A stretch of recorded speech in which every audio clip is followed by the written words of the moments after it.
welcome to The Stuff, the podcast where you and I literally talk about what else? Stuff.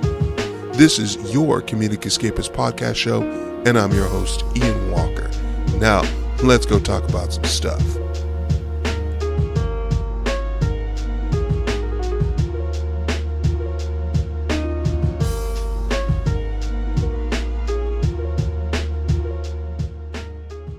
Hello, everyone. Welcome again to another episode of the Stuff Podcast Show. Yeah, quarantine edition. I'm still here in the dungeon. We're all stuck in here, yeah. And as you guys can see, this video is going to be up on YouTube. So those of you watching on YouTube right now may most likely see a beautiful young lady in the next screen over. Her name is Teffa Ornelas. Say what's up, Stephanie. Hi, everybody. Thank you so much, Ian, for letting me be part of this. I'm so excited. Yeah. I've been listening to some of your podcasts, and they're actually very funny and informative too. That's good. I appreciate that. Well, today Stephanie's going to be co-hosting with me, and if all goes well, she'll be co-hosting with me on a semi-regular basis if she finds that this is her cup of tea. You mentioned you had a background in radio and stuff too. I do, and I did. I was a host and co-host at a radio station in Salinas, KHDC 90.9. Okay. Free promotion over here. No, it's a community station. It's awesome, and they play a lot of different music. I played rock en español, which is my favorite type of music. But they have spaces for everybody, DJs and hip hop, and even like mariachi, and you get all these like realms of different music, and it's amazing. So when you told me about this, I was just like, like I'm interested. I want to know. Then you said about the camera part, and I'm like, ooh, but no, this is exciting. I'm excited. This is cool. I want to say thank you. I want to say thank you for taking the time to doing stuff like this, because I feel like as a community, people need to be part and listen to local and artists around here. Yeah, it's important, because I was like, this is a podcast I want everybody to listen to. I mean, no matter where they are. But one of the big things that I was, thinking about, especially recently, especially due to the quarantine, all that stuff, it's like, man, I got to start highlighting some more local talent, start, seeing what's out there, because hopefully my podcast will be something that, people will find maybe as a resource, and people can get some information off of things maybe they didn't know about, and people that's visiting the area too, Yeah. Might be something good. But there's a lot of talent out here that we don't really know about that needs to get shown up, So much. I've been in the art field for about 5 years, and my sole purpose of being this is to expose all the artists and just like let people know that we have all these like creators here in the area. And doing this for 5 years, I still don't know anybody. Like, I still don't know everybody. I'm sorry. I still don't know everybody. I still feel like I'm in this little small crowd, and I'm wanting. And so when you told me this, I was just like, yes, like let's join forces and get these people some, like, it's good media and information, and I feel like, as you mentioned right now, people that are not from the area and they're coming in, or they want to come visit, or they want to move to Monterey area. Right. Like, this would be a good source. So, and too, like, I don't know of very many. I know there's one other podcast that's based here in Monterey, and I think they actually record in Seaside. It's 831 podcast, I believe it's called. But, it's like a group of dudes. It's like a group of dudes, and they're bare bones too, like me, which is cool, because I can relate to that. I'm in that process, building up. Really nice. There's also is really cool guys from Salinas, Masa por la Raza. They're also all about getting the local vibes. He said Masa por la Raza. That's right, Masa por la Raza. Yeah, shout out to the guys over there. Okay. They what I remember is that they do a lot of like event promotion, but then they expanded to the point that they had a lot of content that they could do full podcasts. So right onto them. See, and this is just what we're talking about, that, you know, the talent, like, you know, certain people, I know certain people, and it's growing, and people want to, like, Yeah. you know, be heard and, you know, get more information. Yeah, for sure. For sure.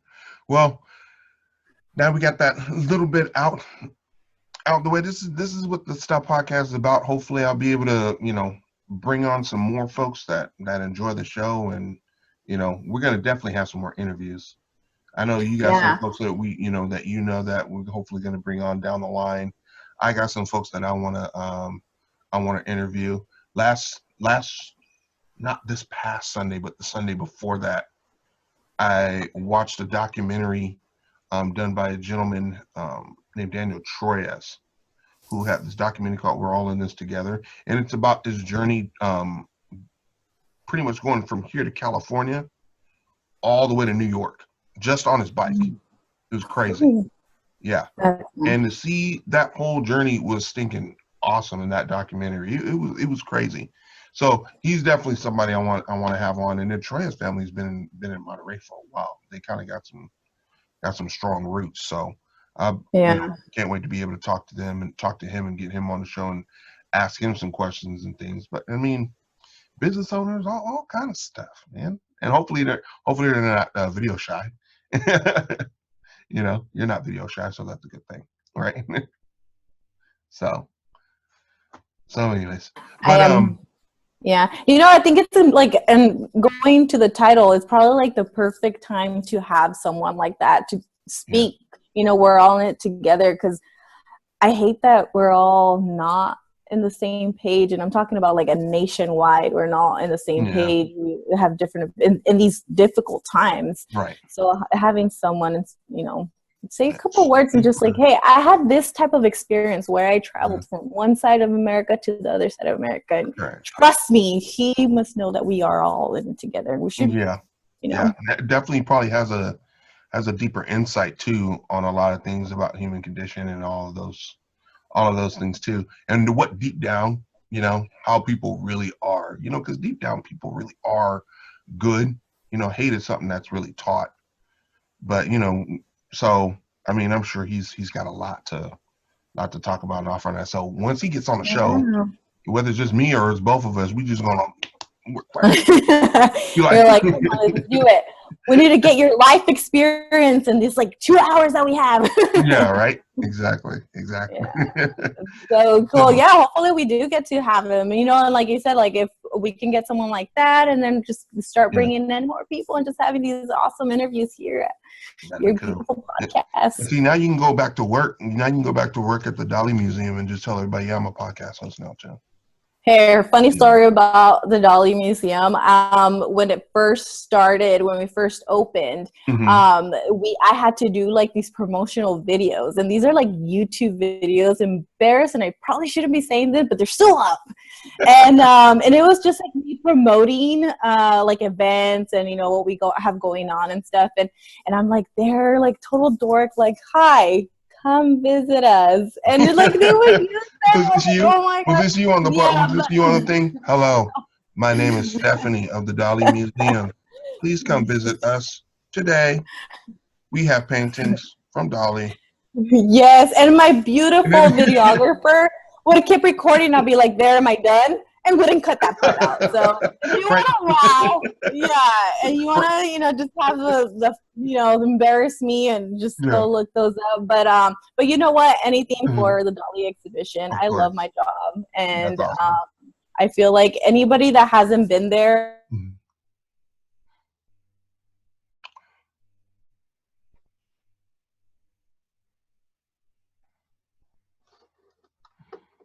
Did you hit the mute button? Was that Dolly lived here in Monterey for like 8 years. Are you serious?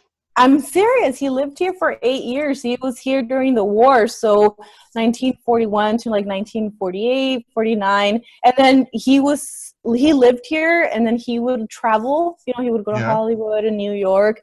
But he was living here. So he lived at the Del Monte Hotel, and then he also lived at the Lodge in Pebble Beach. Yeah. See, I swear, there's all kinds of hidden like and history and stuff that and people have no idea about this place. it's Like I had no idea he lived literally, here. yeah, I know. It's literally my job to like tell people, like we have this like iconic like master of surrealism, and not only Hmm. painting. If people really go deep into what Salvador Dali did, Yeah. he did all mediums, like all mediums. Yeah. Furniture design, clothes design, paintings, lithographs, etch, Oh, wow. everything you can think of. He did jewelry. Uh-huh. So yeah, so and then also one thing that I hate that I cannot just promote it too much. He Right. threw like the most epic party here. It was called the Surreal Night of Enchanted Forest. And I'm talking about here, I'm just gonna give you one super cool thing about that party. He had Uh-huh. the whole San Francisco Zoo bring all of their animals over here, right? That was already a mission. Then he What? throws a fit because they couldn't bring the giraffe, and giraffe's one of his like biggest symbols that he has in all of Yeah. his artwork. So he's just like, fine, whatever.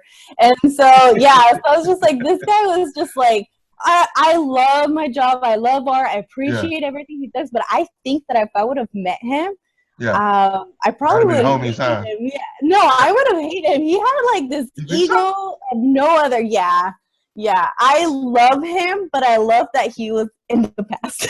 Yeah. Oh, okay. So you don't like nobody with ego then? Well, not as high as he had it. Yeah. But you know what? As much as I say that, like I respect him. I would respect him a Right. lot because Right. he was just kind of like, I am my person, and this is Hmm. who I am, and no one's gonna tell me otherwise. And that's so respectable. Even though you don't agree with it, that's still respectable. Right. Right. I Very mean, you got. respectable. I mean, more than anything, if anything, you respect the art. You know that he did. You respect everything that he put out. The Yeah, messages. I'm wearing it right now, actually, if I can show it off. Yeah. Shout Nice. outs to Chris Powers that actually printed these shirts for me Okay. in the Dolly. That Yeah, enough? so That enough? yeah, it's I always have Dolly fever. Yeah. I think it's the only thing that has affected me from the quarantine is being away from my work. It was my Yeah. second home, and I miss my coworkers and my boss. Yeah. Yeah. Mm. This quarantine is crazy on everybody. Honestly, it's Everybody, like, yeah, everybody's taking a different take from it too.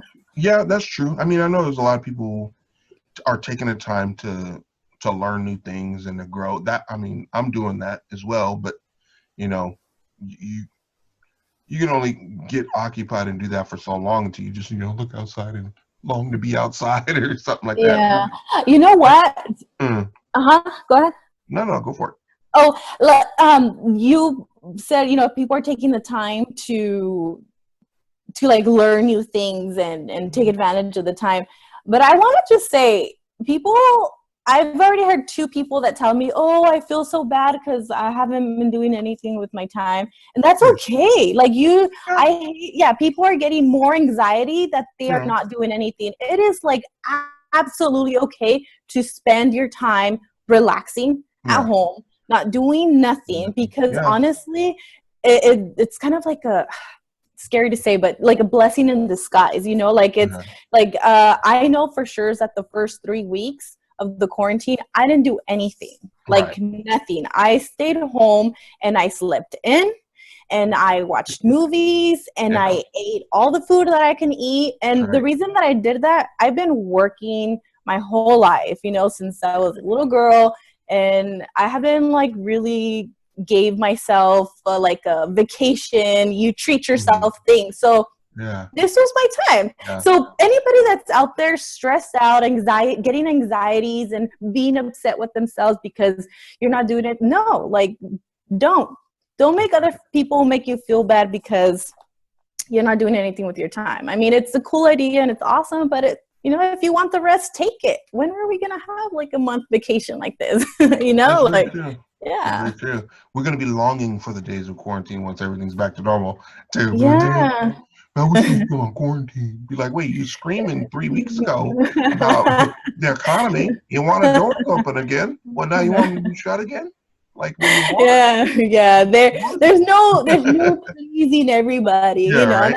that's why we Exactly. need that the man that you were mentioning earlier, you know, we're all in it together. It's just the way you take it, you know, and it's crazy. But yeah, it's, you know, I hope people realize that people are harsh, you know, like we're talking about BuzzFeed, you know, and how they have all these like crazy stories, and they're not putting anything out besides like funny stories of what's happening during quarantine. You know, either parents are going insane because of, you know, like their kids and homeschooling, and it's too much, and it's just everybody has their own thing. Exactly. Speaking of BuzzFeed, okay, so I gotta tell you about a story that I found on BuzzFeed, because as everybody knows, Twitterverse and BuzzFeed are my two sources of finding material for the podcast, and it is stinking hilarious.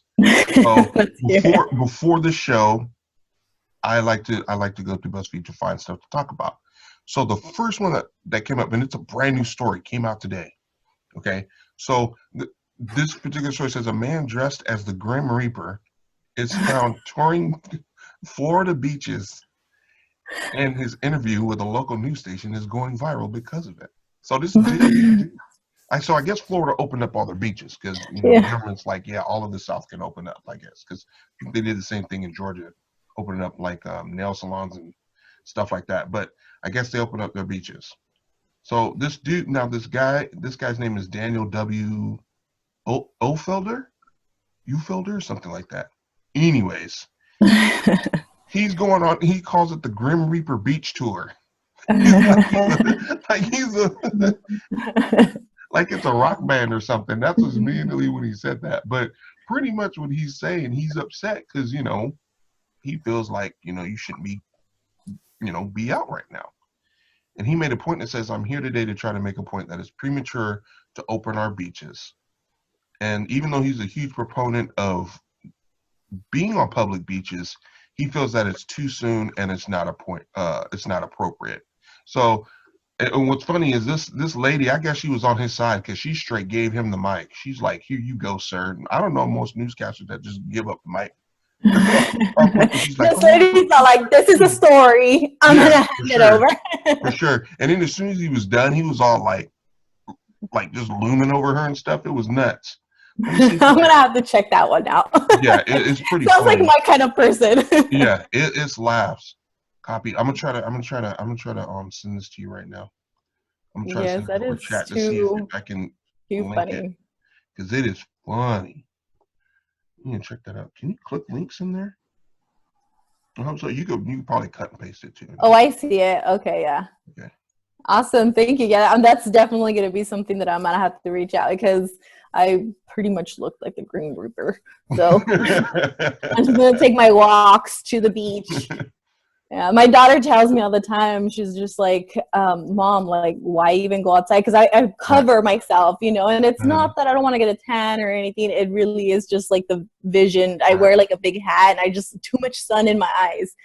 And yeah, and then she's just like, Mom, like, enjoy the sun, you know, like, get some sunshine and you know, get a tan. And I'm like, For sure. I love being outside much. For real.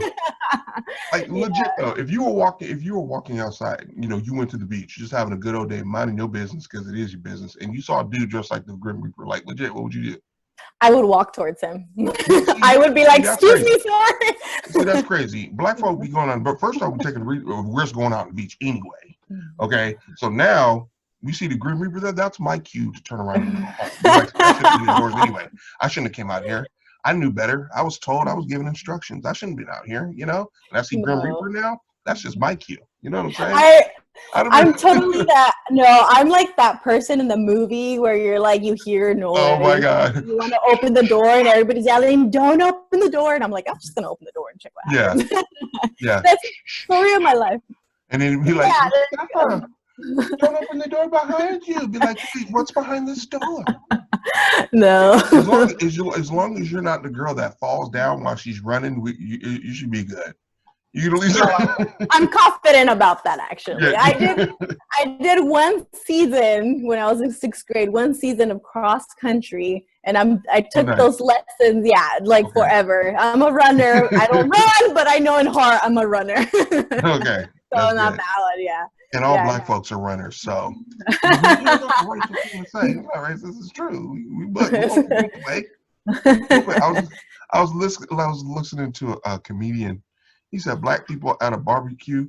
He says we could be out in the middle of a forest having a barbecue, a good time. They hear a weird sound out of nowhere, and it could be music blaring and blasting. So shh, shh, shh.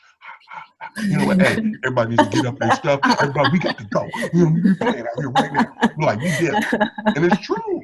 That's hilarious. We don't got no time to be trying to get killed. We're trying to live our best life. It's too cool. That's funny. I mean, hey, play it safe, you know. Yeah. I guess I would consider myself a risk taker, because I'm definitely like, oh well, if this is where I end, well, at least I know the truth. At least I know what's going on. Risk taker. That's awesome, because I take risks when I know that I'll survive. Would that even count as a risk? That's not really taking a risk. I take calculated risks. There you go. Like, it's a balance. It's a balance. Yeah. Yeah. Am I going to live if I do this? That's so cool. That's great. I love it. So last week you sent me a link for the 16 personality test. Oh, and did you do it? Yes, I did. Okay. So did you take it on your computer? Or did you take it on the phone? I took it on my phone. Okay, dang. Okay, I was hoping you already computer, but it's all good because you can go to. So can I tell you a little? Okay, so I was just like, okay, I'm gonna take it. I was in bed already, and I was like browsing, falling asleep, but I really wanted to like check out the website.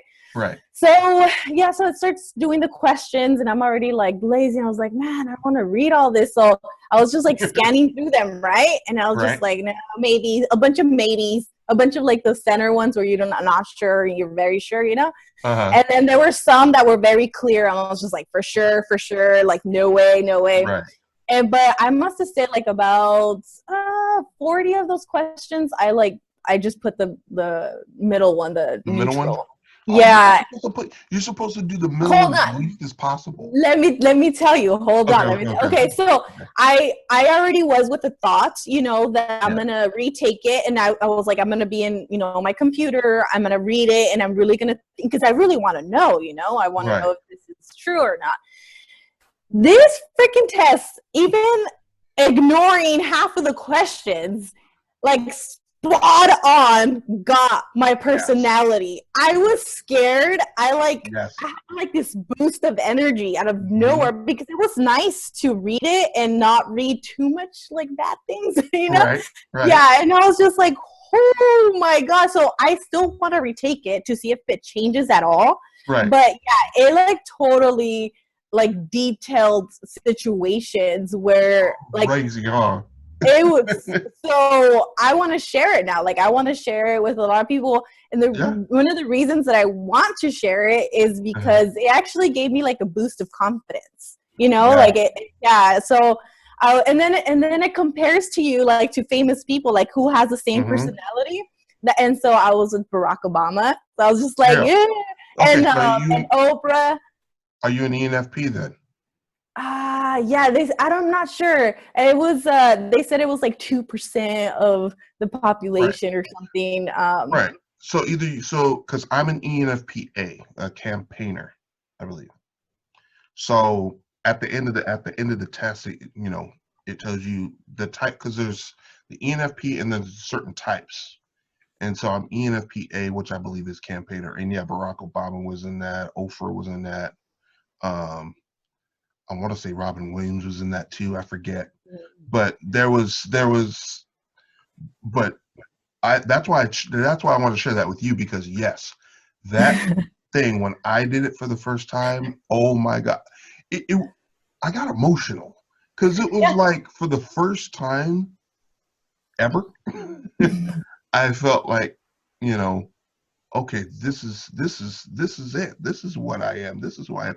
And it made me feel okay about being that way. Like, okay, you are normal. I'm not saying I need to be, you're not this maniac in society. Yeah.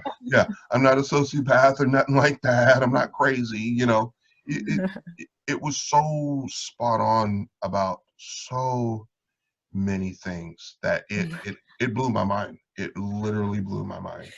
Yeah, And I don't like, yeah, like I said, I got a boost of energy. I mhm, feel a little bit more confident. I think what it is it's not even that it's a good or bad thing. It really just gives mhm, you like personality traits that you can interpret them either way.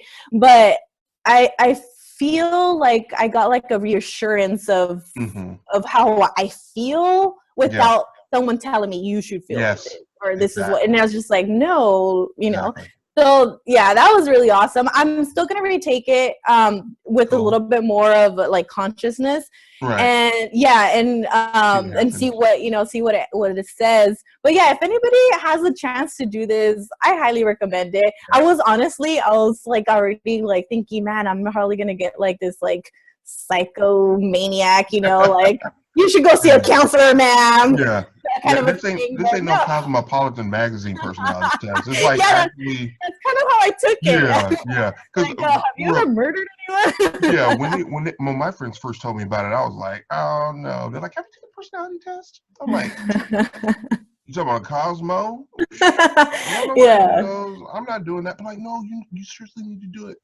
I'm like, nah, I don't think. They're like, come on, you just try it. Just try it once, and if it's not your cup of tea, then just whatever. You can disregard it. You can do whatever you want with it. yeah, But as soon as I took it, it was just like I said, it was eye opening. And what I appreciated was now that I knew or validated my personality, I knew how to take what I had, my faults and my positive traits about me, and learn how to use them and navigate my life with those things, turning those yeah, negatives into positives into certain situations, and and it helps you be more mindful too, yeah, because if you're certain traits that you have but you couldn't quite put your finger on, that they yeah. actually identified and showed, well, this is why you kind of like this, bro. Well, because So you do too much or whatever.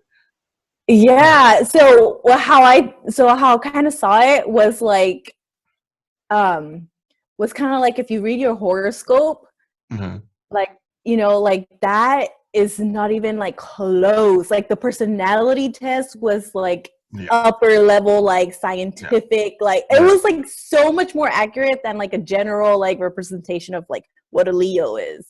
yeah, And yeah, I was just like, whoa. So yeah, thank you for showing me that. Yeah, I'm yeah. definitely gonna be sharing it too. Yeah, yeah. It's called 16personalities.com. Mhm. Anybody that decides to want to go ahead and check that out, do it. It's super Yeah, cool. If you happen to do that, leave a comment. And if you're watching on YouTube, leave a comment on your personality type. You ain't got to go into details, but talk about your experience. Leave your personality type. I think it'd be fun to see. One of those experiments that I want to do, and it's a part of my personality trait, unfortunately, is you want to learn about everyone and everything. So when I found out about I got obsessed for a certain period of time. I was like, I want to know who everybody is and what everybody is. And what is your type and what I've calmed down, you know. So nowadays it's those who I've clicked with or that I get to know and I click really, really well with. I always ask them to do that test. That's why when I was, you and I started talking, we started talking more actively for about a month now. And yeah, um and we just vibed automatically. So I was like, all yeah. right, Teffa got to be like, she's got to be NFP or something like me, because we just like click automatic. I mean, not just on the artist tip, but on a lot of different other things Yeah, too, and which is like cool. yeah, I loved it because I know that we've been connected on social media for Hmm. quite a while now, where Yeah, we've been wanting to like either introduce ourselves yeah, or you come to one of my events or like I see one of your like paint classes or even your hmm, artwork. I've been wanting to somehow share it, right, and then well finally we got to the point where we ended up talking, and I was just like, yeah.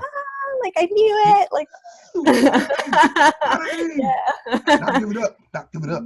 Yeah, Mhm, I'm yeah. glad finally that we got to connect. After Yeah. this, after this, once the quarantine is lifted, then we can have Family a physical. meet. Yeah.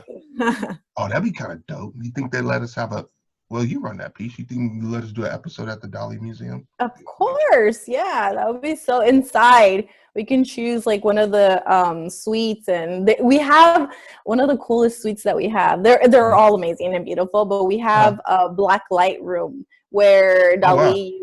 I think he. What I know is that he was unaware that he used certain fluorescent paints. Yeah. So there's a couple that, like, when you turn on the black lights, they, Yeah. you see the fluorescent Oh, that's paints. legit. Yeah, yeah, it's hella cool. So like, That's and it's cool. family friendly. I know I'm like saying, I just like, it's a beautiful place area to be in. And we're That's so cool. lucky to have it here. Seriously. Yeah, I know once this quarantine's over, I do need to. I'm gonna go over there. Go over Yeah. there and If check it and out. then I like another cool thing is I am officially learning and doing I have done them already, but the Spanish tours. So Oh, if nice. anybody, yeah, so it's Dolly was Spanish, so I mean, I Yeah. was like, it's only proper to have Spanish Yeah. tours. So yeah, Well, I have a friend. Um, I have a friend out in the Fresno area, and she loves Salvador Dali. And she's like, "Oh, I want to go to see an exhibit of that and whatever." And I was like, "Hey, we got an exhibit here in Monterey, Dali. So when yeah. she comes out here to visit, I'm gonna take her out to Yeah, see it too. So yeah, bring her through. she You will she's not an be art disappointed. lover and appreciates that type of thing. So I really want to take her show her that, and she appreciate. It's cool meeting other people that dig art too, and not Yeah. just and like really dig art, not just oh, I like art. It's cute. Get your flower. Take a selfie It's, with you guys you are. know It's what, like, it's like another like you know, level of appreciation. yeah. And I'm gonna tell you because Hmm. we talked about this, like I do my art, my crafts and stuff, but I Yeah. still wouldn't consider myself an artist. Right. But I appreciate art in an artistic way. Like, I Hmm. can definitely tell you that I've talked to so many artists, and I tell them and I express to them how they feel and stuff, and they're always like, wow, like, people that usually see art or don't do art don't see that side of the Right. painting, or not even the painting, but behind the painting, like what Yeah. you go through painting that, the feelings, the materials, the emotions, all of that Hmm. stuff. So yeah, I know, like when you're saying, people that really like art, and it's just like, no, the appreciation of it, like Yeah. the realness of, like, Right. hey, like that, what is that, or what is that, that's Hmm. cool, take a picture of it, move on. No, like, Right. seeing the strokes, seeing the light Yeah. source, Exactly. stuff like I that. mean, the conversations are much deeper. The the just the interactions are just much richer to me with somebody that likes art and can appreciate things because they see things from a different point of view or have a different set of eyes than most people. And I'm not saying more, other people that can't aren't good conversationalists, but like I said, there's just something about somebody that appreciates art. They have a completely different set of eyes than even an artist does because you know I'm an artist myself, so when I look at something, An amazing one, by I'll the way. interpret. No, thank you. I'll look and I'll see something, and I'll be like, okay, that's cool. When it comes to my paintings, I'll be like, okay, that's it. That's legit. I'm like, okay, or I don't like this, or I don't like that. But then somebody else will come along and see it, and they'll see something else that's totally different. I'm like, oh wow, okay, well, what made you think it that way? And then they tell me, I was like, okay, all right, Hmm. I see. So Yeah. again, to helps me appreciate other people's eyes and art and all those things too. It's just it's a You win. know what? No, it's awesome, and it's awesome that you can actually listen to what other people have to say about it. It's just like Hmm. music, like you interpret like this song to be like a love song, but really Right. it's about like death or something. So it's like, Yeah.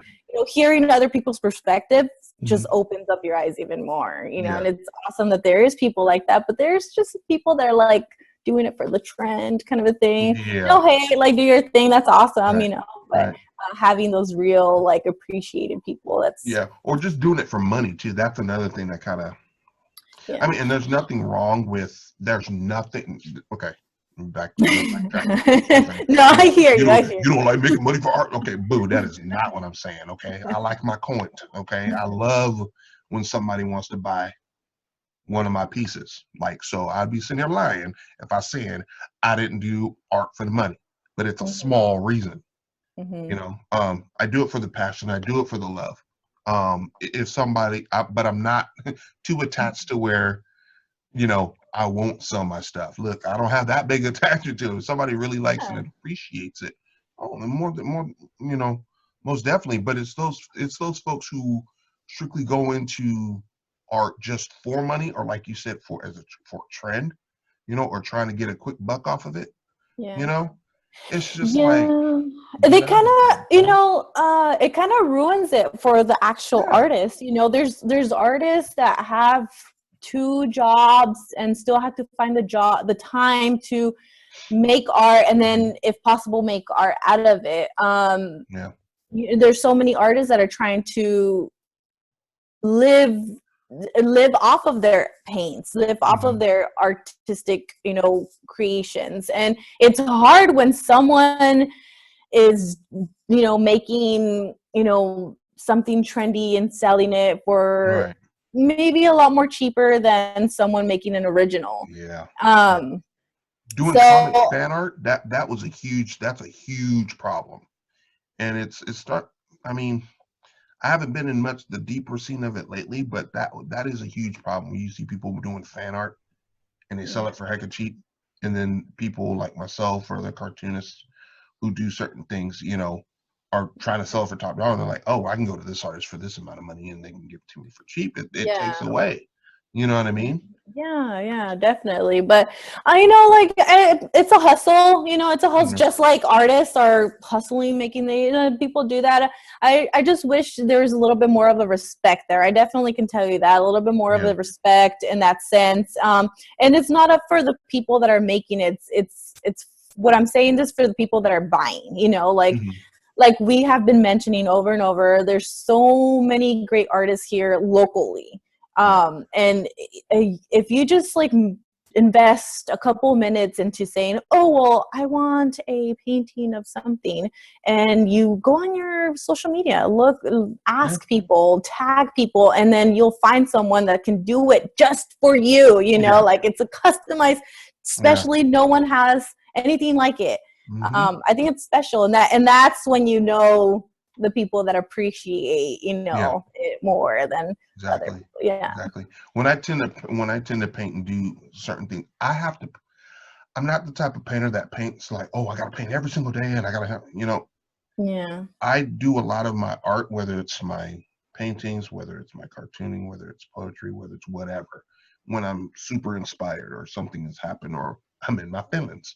Um, so you're an emotional kind of yeah, a. yeah. So I put out my best work when I'm in an emotional state or in an inspired state. So if that happens, you know, it stuff just flies out, and that's when I create that work. But if I don't feel it or I'm not there, and if I'm not in that place, I don't produce anything because at that point, then for me, it does become gimmicky, you know? Yeah, And I yes, yes. appreciate artists that kind of operate the same way Hmm. because you know that's that stuff that comes from core. Because to me, that's what art is. It's something that comes from your core, and your core is Yeah, your emotions, it's your being, it's your it's everything. it's what I You like know? to call, like, when you get to that point, I like to say or call it like this artist has found his own style. Like you Hmm. find your own style. Like I definitely see your work, Hmm. and I can tell you if I have, I can recognize your artwork from someone else's, even if it's something similar. I can see your style, and Right. there's, and that's awesome. That's a breakthrough. I would consider that a breakthrough in art, where you Right. don't mimic, but you have your own style where you can create and you're still Yeah. recognizable, that's you. So Yeah. that's pretty cool. And that's where, all the emotions come in and all that stuff, which is freaking awesome. Exactly. Man, I'm done talking about me. This ain't about me, man. Oh, come on. Okay. Lord. So that's no, because that's the other, like, appreciation and like making money off of it. Because I Yeah. feel like artists are like their worst critic. So when they're Yeah. trying to sell or they're trying to put their work out there, they're just like not very good at it. So they need that Yeah. help, that push, It's and it's true. like, yeah, and Yeah. it sucks. Yeah. I've known artists that are very like, yeah, this is amazing. This is the best painting ever. kudos to you that you feel like, wait, I'll go with her. Like it's Yeah. not being considered. You just see what it is, Right. it's amazing. But all artists are so humble. It's so beautiful. And one of my jobs that I do, I curate artists. I help them. I try to put them out there and promote their work and have shows for them, and it's like we talked about the business side of art. And so don't say it's enough talking about you. Are an amazing artist. It's awesome. And I like hearing, I appreciate the that. process of I appreciate it. I do. I have two people that are like my consistent buyers. Like whenever I create something, they're like, "Oh my God, that's gorgeous," and then we'll just buy it. Like no questions, just I want that. Which is that's a really nice feeling. I had and I think I talked about it on one of my old episodes of my podcast before. But when I did, I used to do comic book shows at comic book conventions when I would promote my comic book art. And I did a picture of Cloak and Dagger, which was dope. And I was gonna sell it for $50. It was 11 by 17, all pencil drawing. And this was the weekend when my parents came and they helped me out behind the artist alley table and everything. Okay. And my dad's looking through my stuff. He's like, D, man, this D's what my parents call me. It's my nickname, South Kid. Don't call me D. So everybody, so he's looking through. He's like, man, how much you gonna sell this one for? I'm like, so it's about $25, $50. Like, he's looking at me. He's like, all right. And he goes through. He goes, how much you gonna sell this one? I'm like, about $50. And he looks at me again. Okay. And he finally gets to the Cloak and Dagger one. All right. How much you selling this one for? I said, I'll probably sell that one it's probably about the same, $50. He's all, D, no. You're underselling yourself. You got to charge more. And I'm sitting there trying to reason, but Dad, this is comic book. People don't got a lot of money now. They ain't going to spend no hundreds of dollars on whatever. He's all, look, charge $100 for it. $100 for it, just this one. He goes, just this one, charge $100 for it. And I'm like, Dad, no, man, I can't. No, I'm not gonna do that. He's all, just do me a favor. Just $100. See what happens. If you don't sell it today, drop the price down to what the original price. You said $50. Do $50 like you're gonna do. I was like, all right, Daddy, fine. Okay, I'll do this. Or $100. And I almost reneged and put up $50 anyway because I'm like, he don't know. Like, I said, you know what? I'm gonna do. No, because he sees the value. Yeah. So I did the $100, okay, and this one guy comes through, and he's from the Bay Area actually, and he was looking through my stuff. Had everything set up. I mean, it was a legit setup too. It's WonderCon, my first con too, and he's looking through my stuff, and he flips over to see Cloak and Dagger. He goes back to it, and he's staring at it. And he goes back and looks through everything else. He sees some things he likes, but he kept flipping back to Cloak and Dagger. Right? And this was 3 minutes after the con opened up, by the way.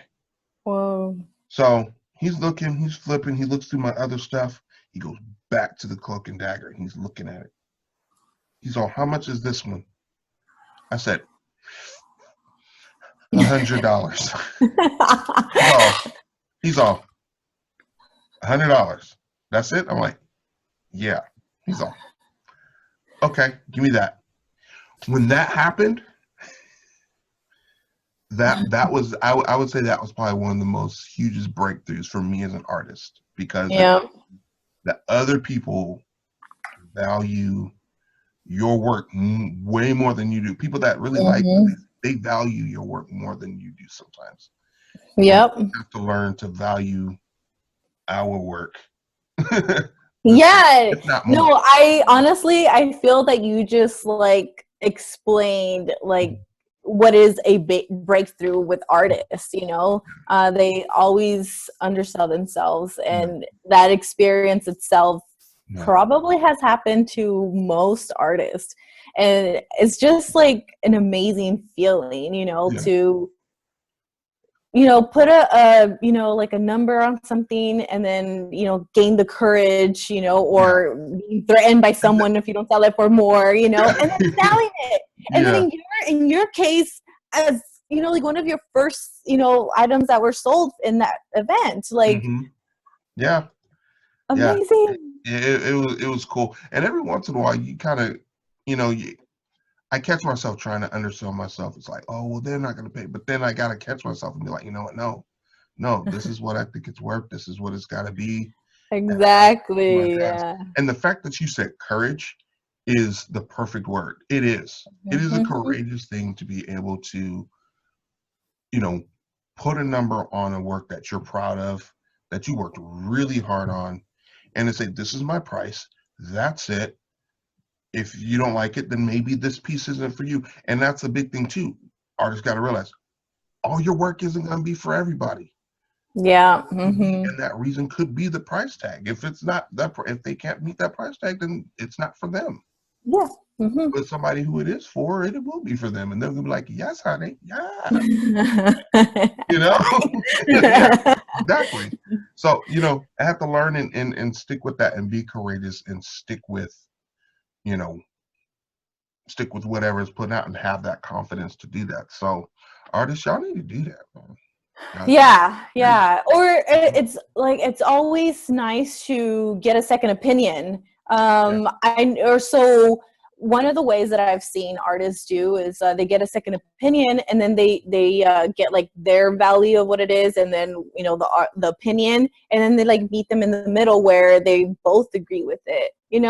It's kind of it's whatever makes it, because there's a lot of artists that are not in for it for the money, and they're totally fine selling it for a cheaper price. Right. And then there's artists that they don't even want to sell their art, but someone's trying to offer them like all these hundreds of dollars, but they're like, no, like this is mine, or it's not, I don't want to sell it to you for whatever reason. Yeah. So it just like everybody's opinion. But yeah, always get suggestions, always get opinions from an outside source, because I feel like that's the best way that you'll be able to find, putting your value in a money sense. Right. Exactly. Yeah. What are some artists that you have that you've seen where you're just like, whenever you see this person's art, you're like, I gotta have that. I want that. You remember like that lady on the boat? Don't do that to me. Boat? Oh yeah. With the bowls and shit. Like, get this free bowl with this galley, and she's like, I want that. What artists do you see that where you're just like, I want that? No, I cannot answer that. No, I can't. I can tell you, I have a serious problem where I'm broke all the time, and and it's just because I purchase art and I can't afford it, but I still do it. My daughter's always like, oh, another painting. I was just like, yeah, don't you love it? Yeah. No, I'm like, no. Yeah, we're gonna share this apple. So I can definitely tell you their styles. I very like unrealistic painting, so I'm not really into the realism. Right. You like surrealist type paintings, or? Yeah, definitely a surrealist. A little bit in the darker side. And then I very much love like empowering paintings or any artwork, not just paintings. Right.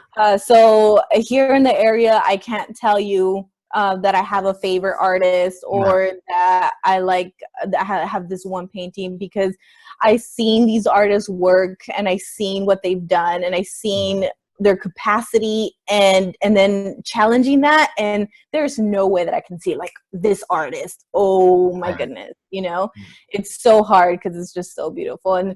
But maybe that's part of my personality thing, because you can ask me anything about any topic, about food or music. Yeah. I would never be able to tell you this is my number one thing. You mentioned that food. Yeah. So real quick, we just got 180. So question, did you go? I did not. Boo. And I know, I hate myself for it too. I didn't, but I will tell you that I've been thinking about it every day. But I actually left town. Like I mentioned earlier, I was at my mom's in Right. Hollister, and I've been going there every day, and mom, Yeah. when Yeah. someone's You're there, like, automatically fed. You're supposed to be going there taking care of her, and she's already taking care of you. yeah, she You like, it's like okay, she was just like, let's take me to go buy groceries or buy me these groceries. Like, right. okay, mom, I'm going. I come back and she's like using the groceries to feed me. I'm To like, me, yeah, to feed you. Yep. I As mamas do. guess I'll eat As the mamas food. do that. You step in the door, you may be 30, you step in the door, you turn back 10. It's just, Exactly, they all yeah. as their But kids. I want to. I'm excited. Like I said, like I'm so excited because I live in Marina and it's so small Mhm. and all the restaurants here are delicious. But when you Yeah. tell me that there's like an authentic like Mexican restaurant, Yeah. ooh, I want to They, become a regular there. yeah, they are amazing. I mean, the it's a Mexican restaurant. Like I told you before, but for anybody listening to podcasts, this is a restaurant that I have never, this type of style I've never seen before. They go with Texas Ranchero fine dining. That's the best way I could describe it. The whole decor inside. Right now, it's only takeout, of course, so unfortunately, you won't be able to experience that as much. But if you go and pick up, I mean, I'm sure you could take a look at the decor and have an idea.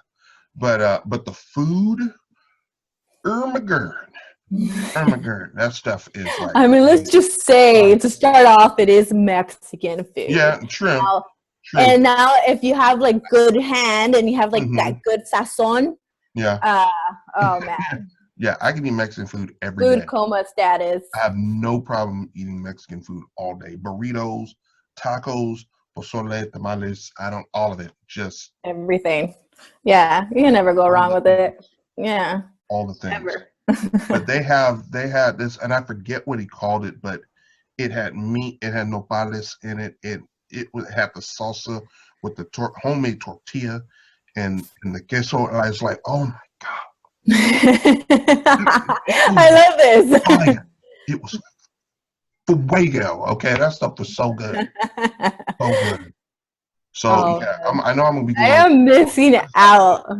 Yeah, I went over there. I'm going tomorrow. I just got paid, so that's happening. That is happening Take tomorrow. my money. You Take pick my up. Yeah, money. take it. Yeah, You should just tell them, hey, can you just cash my check here? Like, right. I'm gonna just spend it. Put it on. Open up an open tab, and then I'll just come in and just pay it. Yeah, yeah. I But have to say, for I think a lot of people coming into the Monterey area, and it, the first thing thinking from an outside perspective, someone says let's go eat Monterey. What do you think? You seafood, man, well, seafood, yeah. or like You know what's funny? that's what I yeah, Yeah. or Italian for some See, reason. I That's don't just see that no more. Maybe I would say maybe about maybe 10 years ago, maybe well, seafood Italian. that's But yeah, now like that's it's the way that I Mexican. see. Well, I mean, because that's most of the population now. I mean, the population now in the Monterey Peninsula, and I think they just did a whole well, I'm saying like if I live in Sacramento and right. I'm like gonna tell you, hey, let's go to Monterey. Uh-huh.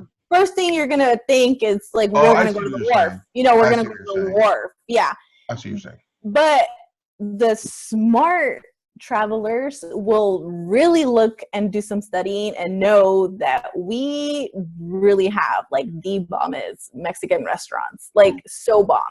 And I know that so many people, and I've heard it, I've worked in hospitality a lot. mhm. And so I talk to a lot of people from like outside places, Yeah. and they're all like, oh yeah, like we're not supposed. Uh-oh.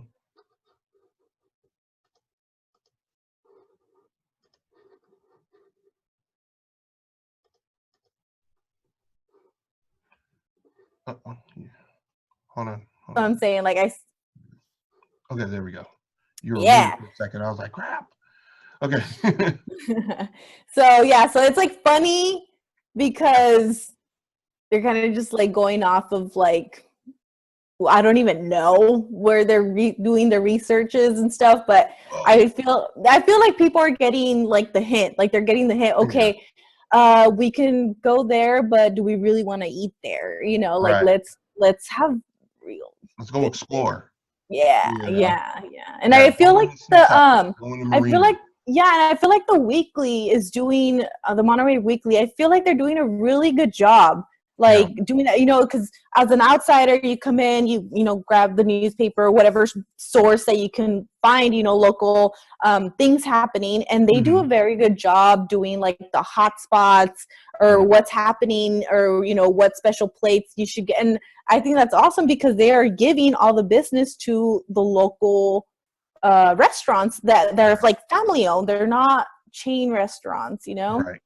And Speaking of that's which, there's a new restaurant that opened at the Weekly building. It's like a Cuban restaurant, like a Cuban cafe that just opened oh up. And I'm like, let's see what wow. that's about, you know? And it's like, Yeah. it's the weirdest time to open Cuban up, but food they is guts. so Yep. bomb. Yeah. Yeah. The only So, time I've ever had Cuban was and where? Really? Man. So yeah, I gotta go and check that out because I've had Puerto Rican food, which a part of me feels like maybe I didn't get the best kind. I don't know. When I lived in Santa Rosa, okay. there was a Puerto Rican restaurant there. It's called a cookie. Um, and it was alright, but I never had Cuban food. It has a lot of what I like, a lot of seasoning, like a lot of sazon. Okay. But I think if you like Mexican food, your Cuban does have, it's a whole different palette, Right. in my opinion. But it's very good, very tasty. If you're open, if you have a Yeah. good palate, and you're open to, you know, different tastes and mixtures of flavors. Oh If man, you can't yeah. tell over this chat, I have the palate. I have the open mind for all of it. I need to calm down. That's what I need to do. Yeah, I'm gonna have to do some research on that Cuban restaurant Yeah. because I definitely would want to check that out. Yeah. Yeah. I'm probably, I don't know if they're open tomorrow, but if they are, I might go peek in and be like, with my mask on, looking like Master Shredder. Yeah, Just yeah, go do it's that because that looks that I'm intrigued. yeah, yeah. And I do, maybe you should do some research, you know, and just see like what can you order, what would be like the Yeah. best plate for you to like start with because it is strong flavored. Okay. Yeah, it is strong I'll do flavored. that. I might have to, like I said, I'm telling you all this here stuff that's popping up. I might have to reactivate my food blog. But I I have to. you know what? Mm. I will definitely help you in going out and tasting foods and Well, then there we go. all in sacrifice to open up this food. There we go. Yeah, sacrifice, hard work. Be like, this isn't all fun and games. I Y'all will be games? dedicated. Like this. this is this is not about a pastime. This is serious business. This is my job. Yeah, it's my job. This is my life. Yeah. People are depending on my opinion. Exactly. Exactly. I want to be the authority, you know. But You should just do like you know, have like a taste and then just like all it's gonna be like a thumbs up or is it a thumbs down? keep it real simple. Yeah, for the social Yeah. media version, just be like, you know, Cuban restaurant. You know, Yeah. First Click for Awakening, more breakfast. information. You know, First Awakening's overrated. Breakfast Club. I'm No. just like, mm. Breakfast is my favorite food. I can eat breakfast a lot too. Breakfast is great. There's a lot Breakfast of is overrated awesome. places here, in my opinion. Yes. First Awakenings is amazing. I'm not impressed. The only thing First Awakenings impressed me with is their bacon. That's it. Everything else, I'm like, oh, that orange juice is high. Everything else, Breakfast Club and Seaside, completely overrated. I know I will have mobs of people at my door, probably lose a couple friends for saying this. I just think Breakfast Club is overrated. I don't see anything special about it. I'm not. I honestly, I feel that I agree with you in that sense, but I feel that one of the reasons why I feel like all breakfast places are overrated is just because I find it very cheap and easy to just to make it yourself and it pretty much get the same taste or even better because you're making it yourself and customize True. it to what you want.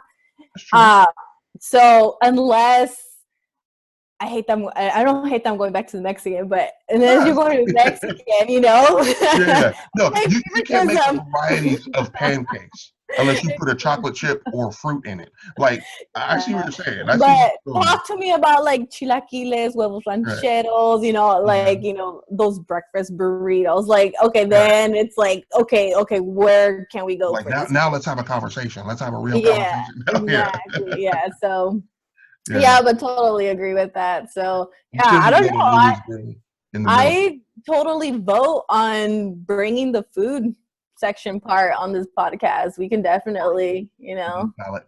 Yeah, so yeah, we'll have to go somewhere. We'll go there, eat there, and then we'll talk about it. we'll be the critics. Like And that, like, like the from Ratatouille. yeah, exactly. Yeah. Yeah, become well known. Be like, oh crap, yeah. Me and Teffa are here. Shh, that means if either one of them are here, they might be doing something, but if they're both here, we're in trouble. Be like, you know. Yeah. Or it can be completely different where I don't know if you watched South Park, there's that episode of South Park where they're doing the Yelp. And so little Cartman goes into the restaurant and like pulls out his phone and everybody's like saying, oh, he's gonna rate us. So they have to like so he gets all this free food and he's going to like to get this free food and whatever little mistake that they make, he's just Yeah. like, oh, 1 star, you know, and It goes down. so. Yeah. Yeah, that's awesome. Yeah, but going Yeah, into I do the have to go back topic, to do that though, because that is a love that I got. It's yeah. food is just life. Food in life is a beautiful thing. And then as we go, then you have to cook something, and I'm gonna have to criticize your food. That's fine. That's fine. You can do that. You can't see me with my 4-cheese mac and cheese with bacon though. That's, yes, you'll lose about 15 minutes of your life every time you have it. Worth it. Fine. It's just like eating raw pork. I mean, not raw, but straight pork belly from Tarpey's. It's like, yeah, I've lost 5 minutes after eating this, but it was delicious, and I don't regret it. No regrets. It's all about balance, people. Yeah. Eat the mac and If cheese. you're gonna do Go it, for do it. a freaking 20-minute walk. Enjoy it, and drink water. Drink some water. Drink some water. Exactly. Flush it out. Drink some water. Ain't nothing wrong with that, man. Yeah. Oh, you can't eat this, all the calories and things. Yes, it is. It's true when you don't have no control. Exactly. It's all about balance and control and portions, Yeah. like how much of it, like, Yeah, I'm still working on portions. But,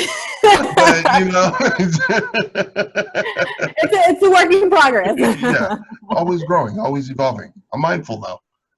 Step 1. That's the mindful. There you go.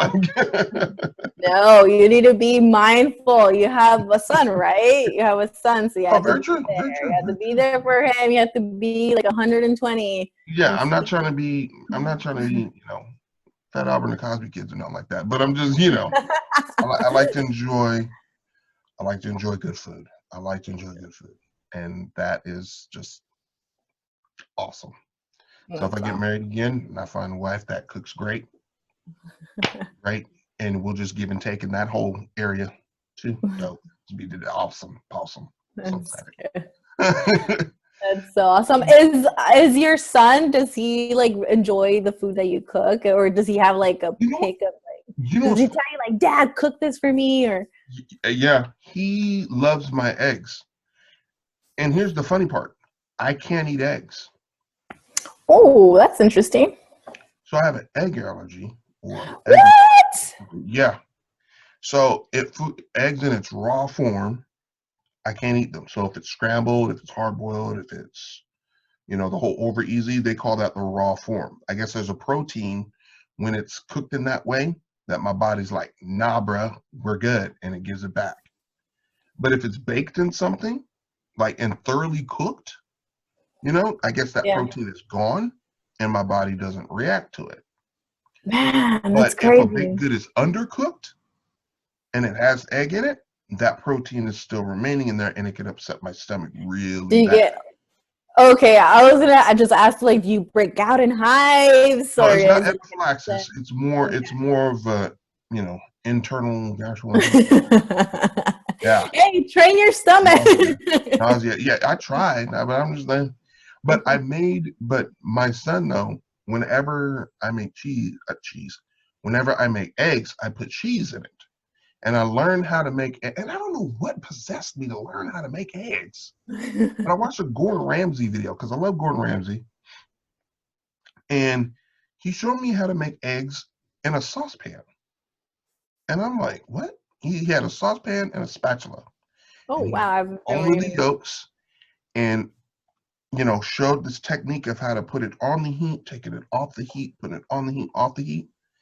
And I learned that technique of how he makes eggs, and that's how I do them. And I would do that with my son, and it all is salt, pepper, and cheese. And my son is like, Dad, oh my God, these are the best eggs ever. I'm like, son, I wouldn't know. I can't eat them. But he wears up and down. They're the best thing. So whenever he comes to visit or something, he's like, Dad, can you make it? He's 15 now. He's like, Dad, can you make eggs? That's awesome. I'm That's sorry, cute. but yeah, sure. He loves it. That's the one thing every time he comes, he's always like, I want some eggs.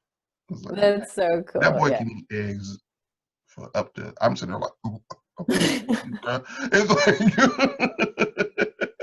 I love eggs. Eggs are good. I'm sorry yeah. that you Yeah, have that. I want to like eggs. I want to like eggs, but I think that even if I could eat eggs, I probably still wouldn't like them because of the texture.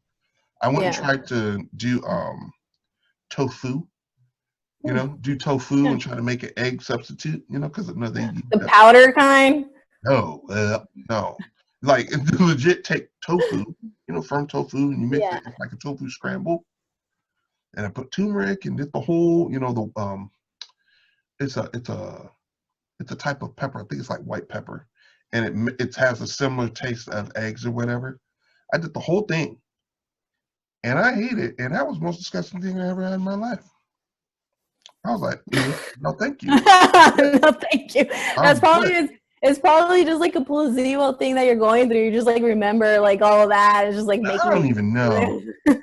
Because deep down, I really do want to like eggs. I mean, when I'm making them, they smell delicious. I mean, they look good. Aw.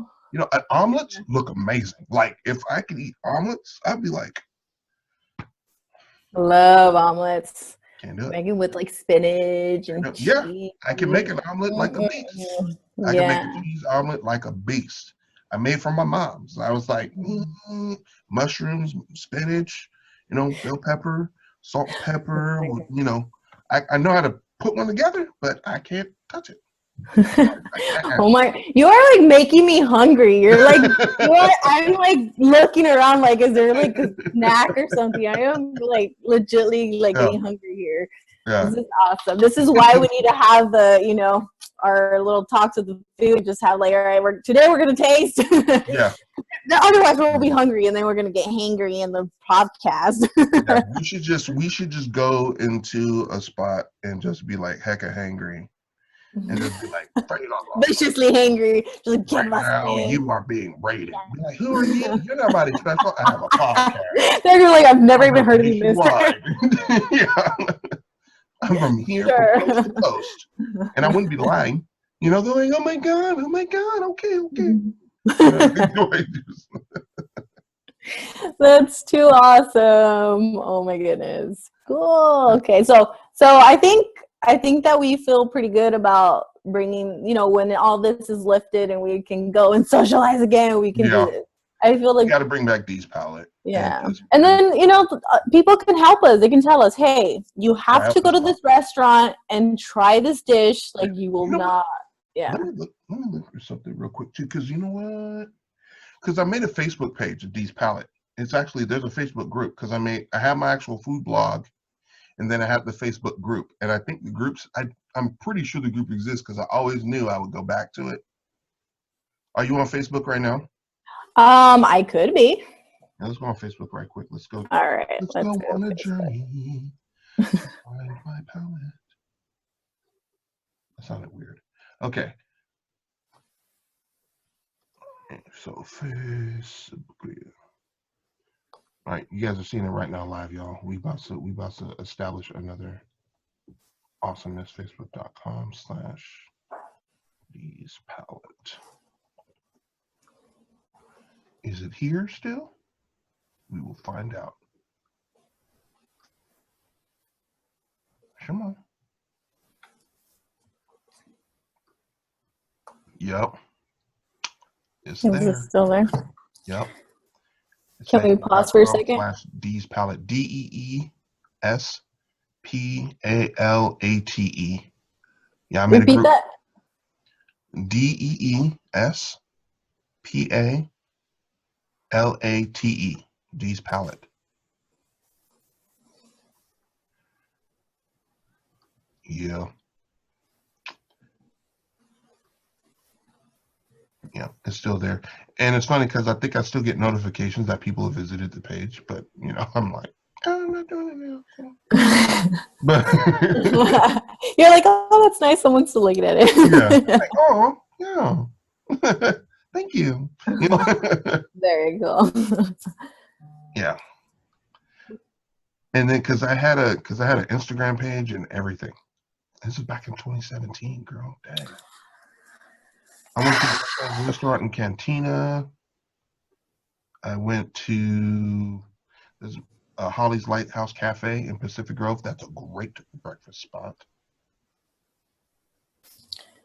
Oh, yeah, yeah. It is a great breakfast spot. It is awesome. The best guide to the best food on the Monterey Peninsula. Yeah, I need to go back and get You should just add that to here, so then people can start, seeing into it, and then when we're ready, we'll go ahead and just continue where you left off. Yeah. Yeah, because that would be pretty cool. I'm telling you, like, it's something fun, and then if someone, had like one of those nights, it was like, what am I gonna eat? And Because the whole point of starting the whole the food blog was because I wanted it to be an authority as to where to eat instead of just looking at the tourist stuff where it's just like, hey, go to Fisherman's Wharf, or hey, go to Cannery Row. It's like everybody. It's like there's more. Yeah. And then and then there's like different restaurants that like they open up or they move and stuff, and keeping that like up to date is pretty cool too. And there's like, for instance, I'm going back to the Mexican food. Now you get so you know where your heart is, girl. There's a Mexican like taqueria inside Mi Tierra, and yes, and like fire, so fire, and like a lot of people just like pass by there. It's just like, oh, it's just a grocery store. No, like they have like bomb quesadillas there too. Yeah, I mean, I've tried the quesadillas there. I've had the burritos, fire. Tacos, just what? I mean, they are amazing. Santa Fe has great tacos too, but they're number 2 on my list of tacos. Tierra kind of hits that for me.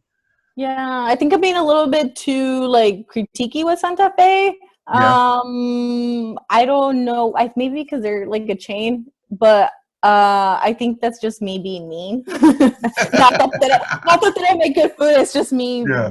If it was like 5 of them in the area, that'd be kind of. I would say differently. But I think for a supermarket that has a taco, I think it's pretty good.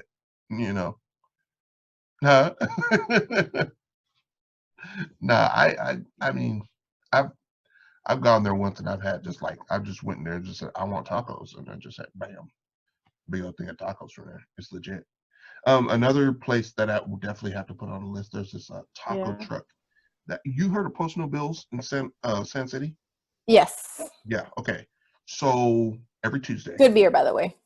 Yeah. Good beer. Yeah. Very good beer. So on Tuesdays though, they have a taco truck, Tacos Don Beto. Okay. Yeah. And they have a taco truck that rolls up there. Girl, it's like $1 tacos, and it's just you can't go wrong with $1 tacos. I mean, they got lengua, chorizo, asada, al pastor, carnitas, all of them. Dude, you know what I love? Now that you mentioned that, I love like people. Once again, maybe I'm just being mean, but we were like, yeah, Mexican food. yeah, let's go, this and that. And I was like, all right, yeah. And then we go, and they're like, oh, 2 tacos asada, 2 tacos de pollo, whatever. And I'm like, give me like a supersized quesadilla de lengua. And they're like, ah! And I'm just, oh my God, I'm sorry.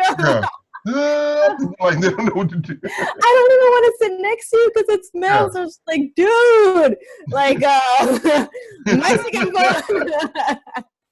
Okay, so story time. I had a friend. I took him to the taco truck. I ordered the tacos de lengua. He saw, and he legit, I kid you not, turned to me and said, "Why? What is a taco? What is a taco of language?" Oh. That's awesome. I was like, "Are you serious right now?" I said, "That's tongue, bro." He's all, ew, why would you get tongue? That's so funny. Yes, chef. I appreciate my parents so much because I don't know if there's a food that I don't like. Like I've tasted so many things, and whatever I haven't tasted, I'm like ready to taste it. And, and even if I don't like it, I can still like handle eating it. You've had it or know what it's about. You can give a valid opinion. Yeah, and because I was actually a very picky eater when I was a kid, and my mom would tell me that I wouldn't eat anything but macaroni and cheese or quesadillas. It's like plain tortilla quesadillas. That's all I wanted. Yeah, and she was like, all right, like this little thing that you're doing is not working out, and she's like Mexican mom, like making food all the time and then it's a bunch of us, as we were 8 siblings, so it was like she's not gonna make a separate food just for me. And so my dad, he's just like, well, this is not working out, so you're just gonna have to be force fed all this food. And he would literally sit there next to me like, we're not going anywhere until you eat. And I just had it in my head, like, this is gross. This is all gross. Like, I couldn't even look at tomatoes without, like, thinking that I was going to look like, And he was just like, he would be like, no sadness, no nothing. It was all like, you're not going to beat me, little girl. You're going to sit here and you're going to eat this. Right. And because of, like, we had, like, a whole week of that. And then after that, I was just like, fine. I was just like, I love everything. I eat tomatoes just like that now. I love extra onion, extra cilantro, everything. I'll eat everything. So I was like, thanks, Dad. Thanks for just saying that. Yeah. Love me. Yeah. Only way to show it, but you did it. Yeah. Shouts to my dad who sat next to me. There you go, mamas and pops. I was kind of a picky eater a little bit. I would try everything once. My mom was the one with the interesting palate. She still is to this day. But I didn't start, until I got older to where I was like, okay, let me try certain things. So I'll try something at least once because I want to be able to say, okay, one, that I have had it before. And if I have an opinion, and if I want to give an opinion, I want it to be a valid one. Because before, I didn't eat a lot of things. I used to not like mayonnaise because my dad didn't like mayonnaise. Now I don't like mayonnaise because it's just the devil's work. And it's the only thing mayonnaise is good for is putting it on a grilled cheese sandwich to fry it in the pan. Like that. More like potato salad. Potato salad, you could do that with sour cream, and mustard. You don't need mayonnaise to do a good potato salad. You have San Francisco potato salad is made of red potatoes, sour cream. That's all you need. That's all you need. You don't need all that. You don't need all that mayonnaise stuff. It's the devil's work, huh? You just put that thin, deal of mayo on the top of the bread in the pan, because that's how I make grilled cheese sandwiches. Do the mayo on the top. Works way better than butter. Butter burns your bread and burns your pan. The mayo does that. Makes a nice crisp. Make sure you put onion in it. The little dry onions too. The green onion. Ooh, we're getting back into the food, and I'm like imagining like all of this like food. But before we go into a different topic here, I do want to say, you said that you don't like mayonnaise because mostly your dad, and then you tasted it and you really didn't like it. Right. I feel like every freaking kid is like that. Like oh my goodness. Like I It's am so sweet by so your parents. grateful that my daughter could be picky, but she's just like not up for the food at the moment. But if I tell Mhm. her, can you please taste it? And then Mhm. if you don't like it, then you don't have to have it. Right. And she'll taste it. And then I'm gonna say like 90% of the time, Yeah. she ends up having like a whole bowl of whatever it was. Right. 10%, she's like, yeah, I don't like it, or I don't feel like eating that right Yeah. now. You know? Yeah. So yeah, so it just reminds me of me, and it's just like what you were saying right now. It's just I Yeah. feel like everybody has an awesome palate, but it's like more of a like a Mental thing. psychological thing. You know, like, I Yeah. don't like, Yeah. or the allergies. You know, like I just Right. Yeah. you See, know. and But I did what you did with my son when he was little, because he'd be like, Dad, I like. I was like, boy, you ain't even tried it yet. You ain't even tried it yet. So take a bite. Then if you feel you don't like it, then you can be fine. But it's gonna be delicious. You know, I put it in his head because kids go off of everything you do yeah, and say. So I'm like, but it's gonna be delicious. But if he legit didn't like it, I wouldn't make him keep trying to eat it. yeah, That's just cruel and unusual. But yeah. most of Which the time, he'd be good. You know. yeah, which is like kind of like I'm glad we're going this path because I want to talk about parenting a little bit, especially Mm. now with like this homeschooling and kids being out of school. Yeah, so I seen a They're couple. everywhere. No. Yeah, I seriously, I seen a couple of videos that were Uh-huh. sent to me Okay. because they're the parents and what they're going through, with Right. the shelter in place, and they're making it like a sport. And the order What? that yeah, so what they're doing, the whole tasting thing. So Okay. what I seen that they're doing is that they have like I'm gonna give you an example of what I did to my daughter, but this was like years ago. Uh-huh. So I had a green olive, and then I had one of the purple olives, and then I had regular black olive. Right. And I told her, because it was literally we were home alone, and I love olives, and she was just like disgusted, right? And I was like, all right, look, you eat the green olive, you get $5. Right. Okay, and she already had tasted it, right? She already Uh-huh. tasted it, she doesn't like it. Right. And then I was like, you eat this other one, the purple one, I'm gonna add another 5. You eat Right. all 3, that's $15 in your pocket. Right.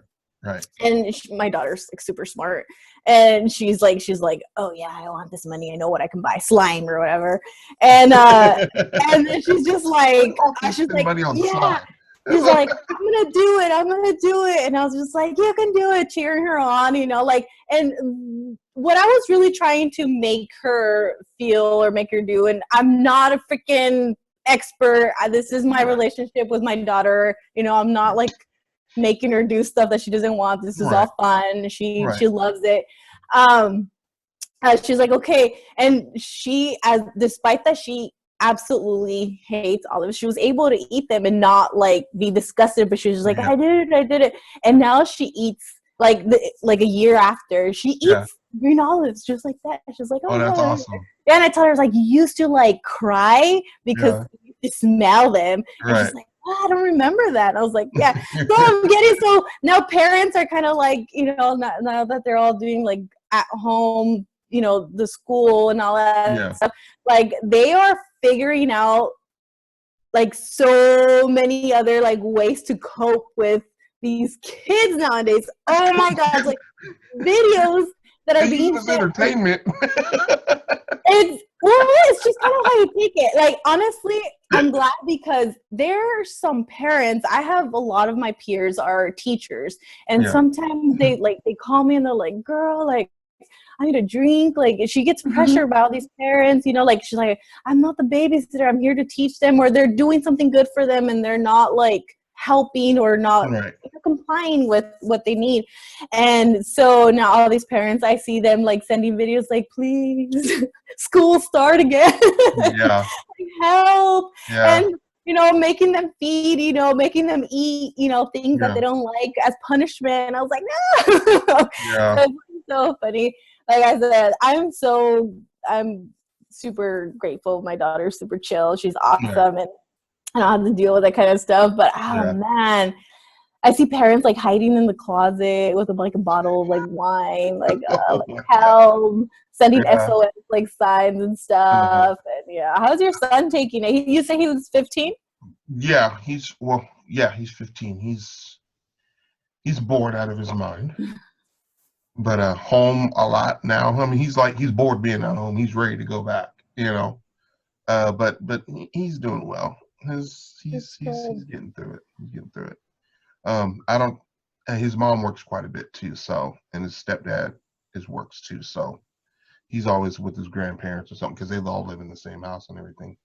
So, he's just ready to get out and see people again, really. Yeah. But alluding back to what you're saying with all the parents that are just kind of you know having a hard time, or they're just like hiding for the kids, like you were saying.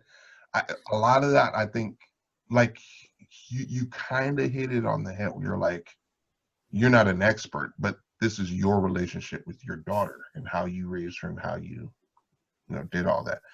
I fully agree with that wholeheartedly. I honestly feel like, and I've mentioned this before on the podcast, is that the way your kids are is a reflection of the parents. It really is. Whether 100%. they want to own that or not is on them. But the way your kids act, that is a reflection on the parent. Yeah. So, and I know this firsthand, especially because before I used to say it, but then when I finally became a dad for the first time, and knowing the bond that my son and I have, it's definitely that. Because when you're consistent with your kid, when you say you're going to do something and you actually do it, that all of those things play a huge role. My son knows I ain't one to play with. Please don't try it. Like, I dare you. My motto to him when he was little would be like, I dare you. And he wouldn't, because he knew, and it's not like going around smacking around all the time. No, because I can literally count on one hand how many times I had to take it that far. But it's because the consistency from the very beginning. Yeah. Especially with the relationship you have with your daughter, I'm sure there was a type of consistency that you have from your daughter, because you look like a tough cookie. You look like you don't play neither. But so, when it's time to get down to business, please, boo-boo, please try me. Well, what happened to you? Keep playing. Keep your mouth open. So I'm a single mom, and I have my parents, thankfully, and my parents are. I always tell them, like, my parents are awesome. Right. And so the only thing that worried me, it wasn't that I was like a young mom or I was a single mom, no, what worried me was my relationship with my daughter, like when she was going to be like a teenager and stuff, because those were the hardest times for me and my parents. So I early on, made the conclusion of like, well, obviously she's going to learn off of me. She's going to, her personality traits, her habits and all that stuff are going to come from me. So I need to mold her into like this beautiful, awesome person that we're both going to get along. And, but something like learning, throughout her life is that I have to respect also like who she is as a person. But she also learned that for me, like she respects me as who I am for a person, not as a mom and not her as a daughter, but as a person. As a person, period. Yeah. And so I'm going to give you an example. I and her have the same thing where we're not like in the happy mode or we're upset. We like to isolate ourselves. So when there's like some sort of like argument or something, she storms off to her room, and I don't get her in trouble for that because I know that she is avoiding to talk back to me. She is avoiding for a bigger argument, and she goes in and she is always the first ones to come back and says, Mom, I feel better. Can we talk?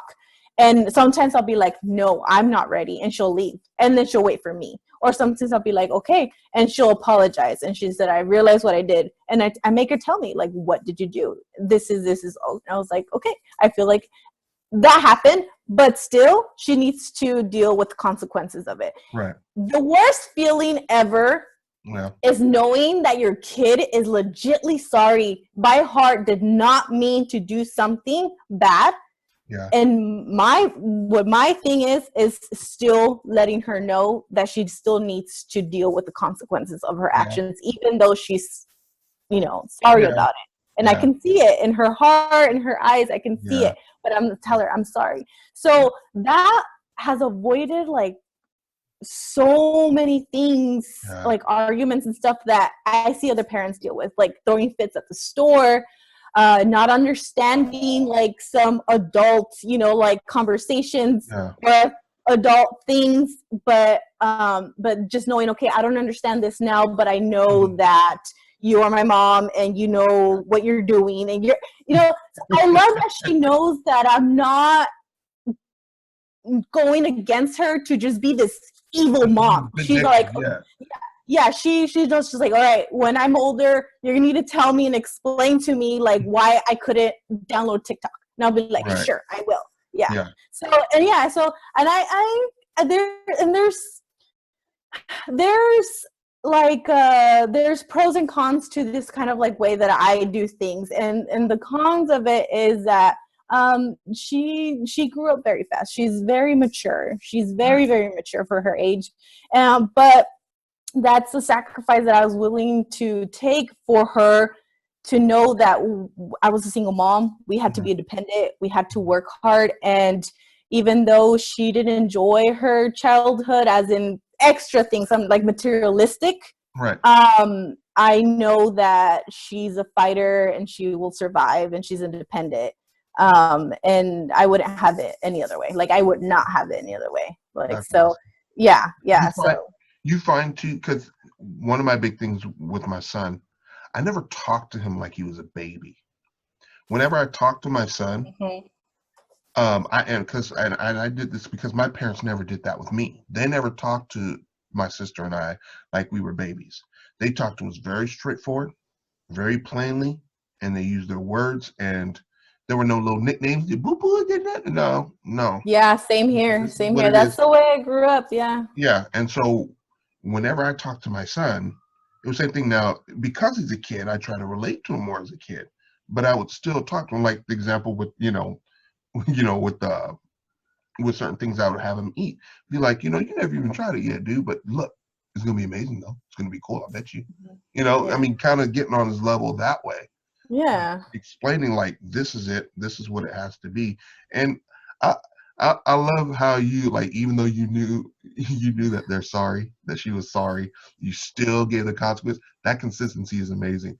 I think Yeah. in a different way where I feel like uh that though that's still great, like I'm like awesome. My big thing is psychological.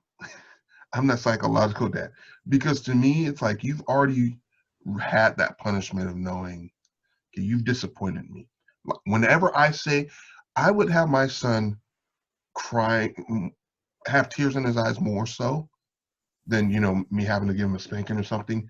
When I tell him I am so disappointed in you, because I know what you're capable of, and I know what you can do, and I know how smart you are, and you failed me. Like you Yeah. didn't meet up to my expectation. I expect Yeah. this out of you. I mean, you he just like breaks down. Yeah. When that happens, there's the grounding that happens, of course, that still happens. But anything further than that is like not necessary because in the head now it's like the punishment's already happened. That's Yeah. that's I and I that's that feel proper fear that's being instilled, and yeah. you're disappointing your parents. And most parents now don't do that. They don't do that. No. See, the thing is that I feel like because I did that to her in an early age, I feel like she already knows that mistakes are not, Exactly. they happen, but there's consequences still. Yeah. So obviously The there's mistakes there's happen once. yeah, Mistakes happen exactly. once. Exactly. You do it Exactly. again. Now that was a decision. That was the And now you're decision. gonna get bodied. Exactly. Yeah. Exactly. Yeah. Like, yeah, because she's done things like multiple times where she's just like, I'm not even gonna fight back. Just being hard headed. Yeah, Obvious. she Yeah. just knew. Yeah, like, yeah, obviously, whatever. But and then there's like little things. Yeah. But I feel like early on she's just like it's about knowing right from wrong, Right. knowing right from wrong. And so you were talking about how talking to children, like with the baby talking, all that stuff. Yeah, I didn't get to Yeah. do that. I think I always tell her a lot of the reasons like that I didn't was because I would hate to hide the realistic, like real world from her instead of telling her, Thank you. oh, Thank you. La La Land, we live in La La Land, everybody loves you. Yeah. And Yeah. yeah, and Lies. Oh, yeah, that's the yes. biggest lie a parent can ever tell their kid. Yeah, Is to keep because them away and we're not tell them there, too you much. know? Yeah. And if parents are more aware and go times are different from when you were in elementary school or middle school and now. Like I went to elementary school, public school, East Side Salinas, like the worst Hmm. of the worst. So I Right. saw a lot of things. Hmm. Thankfully, I'm in Marina, and it's not the same what it used to be. Now it's No. safer, but it's still not. Like I have the great opportunity to be semi-involved in school, Yeah. but not all the way. And I see children. So I tell my daughter, like, sometimes there can be parents that are so quick to criticize. And that's, you Mhm. know what, your beliefs are your beliefs, and that's great Right. and that's awesome. And I support what you do, but I know what I'm doing with my daughter, Your you child. know? So yeah, but I just feel that if parents were more realistic in how they talk to their children and let Yeah. them know, you know, oh, they have this thing where, you know, like feed them and take care of them and pamper them and all of this stuff. But then when they go to the real world, They they don't know how don't to do it. have that survival Yeah. skill of like, They yeah, haven't they're learned expecting, anything. They don't know how yeah, to and navigate yeah, nothing. yeah, and And it's like yeah. it sucks because they're the ones, and then you can't get like honestly, I don't get mad at kids or even adults that are like that. You said it clearly, like it's a projection of the parents, you know, and it's like you can't pamper a kid their whole life and then just throw them to you have them in a bubble and then you blow it up Yeah. and then and nowadays to this world Nowadays. where bullying is like in every single like scroll, every single click, everywhere. Like Yeah. you can never satisfy anybody. So if you don't teach your children to Hmm. learn to avoid that, or not avoid Yeah. it, but to learn that there's people out there that are going to be mean things, but it's up Yeah. to you if you want to listen to that or not. And Then you know, yeah, sometimes show them what it is. I again with my son, different relationship, but he and I've taught him how to do I taught him how to do the dozens, like clown people. Because to me, that is character building. If you're able to, because my dad did the same thing with me, not harshly at all, and I didn't do the same thing with him either. I'm like, always treat people with respect. That's the number one thing. Respect, respect. But when somebody hits you with something verbally, you know, and they won't leave you alone, you gotta learn how to take that. Because nowadays, I mean, everything now, I mean, with the whole bullying epidemic that goes on, you know, children thinking killing themselves because they can't handle it. It's mm-hmm. because they weren't taught how to fight that at home. Mm-hmm. Everything is taught at home. Everything is taught at home. And if you have a child that doesn't know how to stand up to it or defend themselves against it, Yeah, or not just that, but other things for that matter that the world is going to throw at them, yeah. yeah, I mean, it's going to literally eat them up and spit them out and not give a crap about them at all. Yeah. You Yeah. know? And it's I've heard comments like parents saying like, no, like how can you you know, have your daughter thinking that she lives in this cruel, it's like, no, that's not what it is. She doesn't think she just knows, you know, to turn that into a positive thing. So Right. right now she's not focusing on like impressing her schoolmates, so she's not Right. focusing on like Right. trends or whatever. She's already like past that mentally where she's just Right. like, mom, like I want to DJ, mom, I want to do my dance moves. And Yeah. she's actually way more artistic than I am. So and I feel that. So and there's another serious point where, you know, it was a learning process for me too, that, you know, there was a point in her life where she was like super sassy, super sassy. Mhm. And I was just like, man, like why is I'm she like, keep being going, boo. Keep like, going. I was just like, no, I was just like trying to like Yeah. Yeah. channel like what would trigger her and stuff. Right. And then and then I know what it was. I was able to turn the sassiness and that attitude into like this positivity of standing up for herself kind of a thing. Mhm. So one of her teachers gave me this beautiful, beautiful, like simple words that changed my ways with her so much. She was in second grade and she got in trouble for being sassy. But then her teacher told me, but I want to talk to you about it. And I was like, oh man, she got in big trouble. And I was like, ooh, heck no, you know? So I go and she told me, she's all like, Stephanie, yes, she got in trouble for this, but let me tell you, she's a little girl, okay? She is a little girl and she is speaking her mind, but people are seeing it like attitude. So she actually like told me it's society that got her in trouble because she's this little girl and she's supposed to be cute and quiet and listen to mommy and daddy and stuff. But I didn't raise my daughter like that. I raised her to speak her mind, that she's not under any boys, you know, like she can do whatever any boy wants to do, she can do it better or however, you know. So she like told me, so please don't get in trouble. Just let her know that, you know, that she's getting in trouble because she said it in an attitude. But if she would say the same thing that she said it with a better attitude, then, you know, that's, you know, she still thinks it was more of a disruptive situation than productive. Yes. Yeah. And that I was like, boom, you know, like it was amazing. I props to this teacher, and she was just like, she gave me so many like those little words that she's just saying, you know, like, you know, she's gonna need this attitude when she's older, you know, like you have it, you know, she sees up to you, she has your attitudes. And I'm very, you know, feminist advocate, and, you know, like very, you know, like I said, I'm very independent, like a single mom, so I'm tough, you know, at least I try to be. And so I was like, okay. And then after that, I was just like motivating her. I was just like, like she has like the strongest voice and opinions. And yeah, it's kind of like, oh my gosh, it's like little girls like telling me off right now. But she, along it's a valid point. She's expressing herself and she's explaining it to me. And done with I was like, wow, I didn't even see it that way. Like, I'm sorry for, you know, You're right. You know what? My bad. I didn't even see it that way.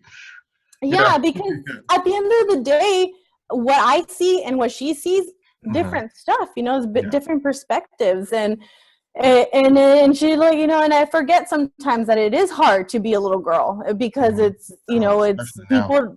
Yeah, people don't like, if there's this funny meme that it says like girls skip that awkward stage in life where like the ugly stage, and so and it's true, like they don't have that awkward stage. Like these little sixth graders, even like fifth graders, are like so into like trending what like adult ladies are doing that they are already like modifying their ways. Never would I ever. And yeah, and if I had a daughter, I would lock her up. No, this world's crazy. It is out of control. Out of control. I want a little girl, but I would be terrified to have one at the same time because of the mess that's out there. You know. Oh man, dude, there's so many emotions and talks and things too. Yeah, it's hard.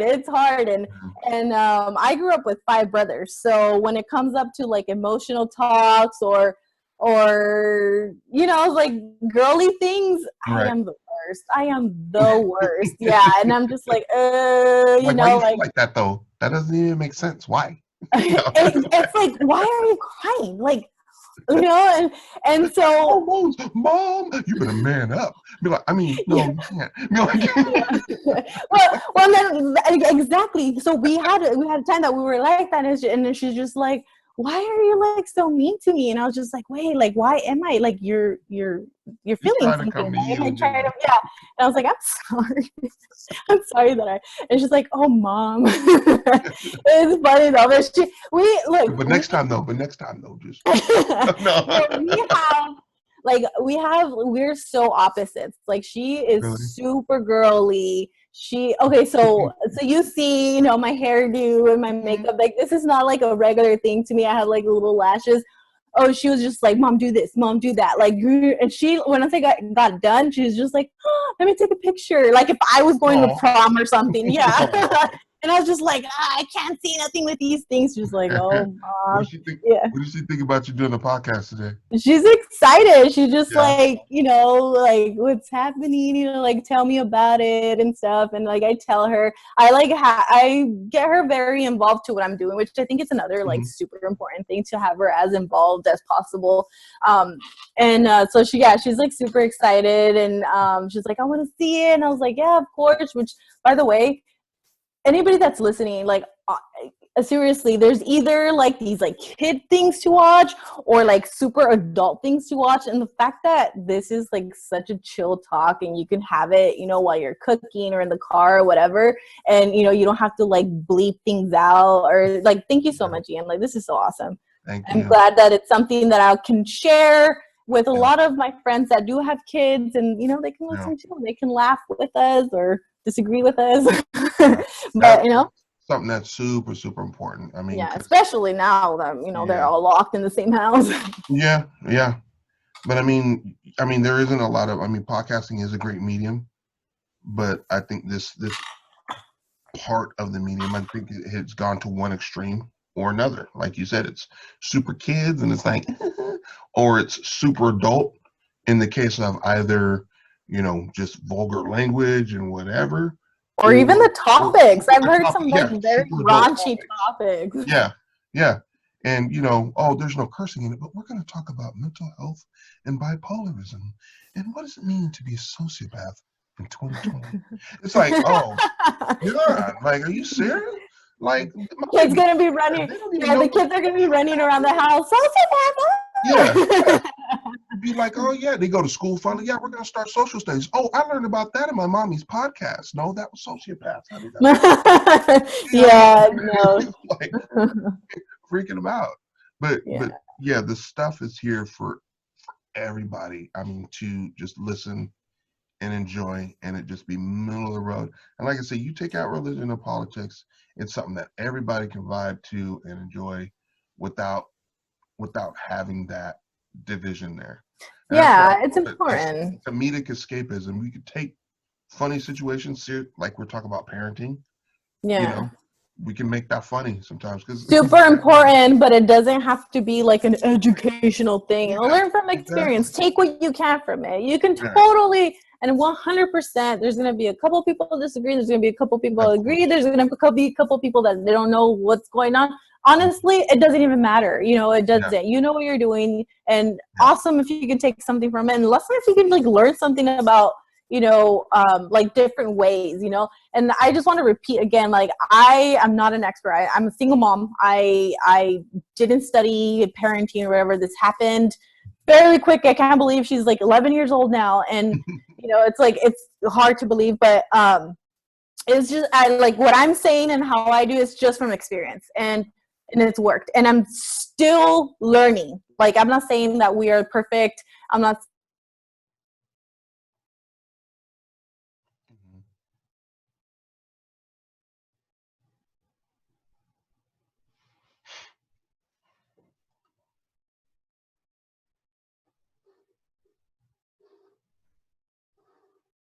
So I don't know. I just, once again, just want to say I'm not a professional, but I would love to, if anybody can, share some of their stories and some of the things that worked out. There's every parent knows their own situation. And I can really say, like, when you read like these parenting books and stuff, like, in my opinion, don't take them by heart and just says, this book says I should do this.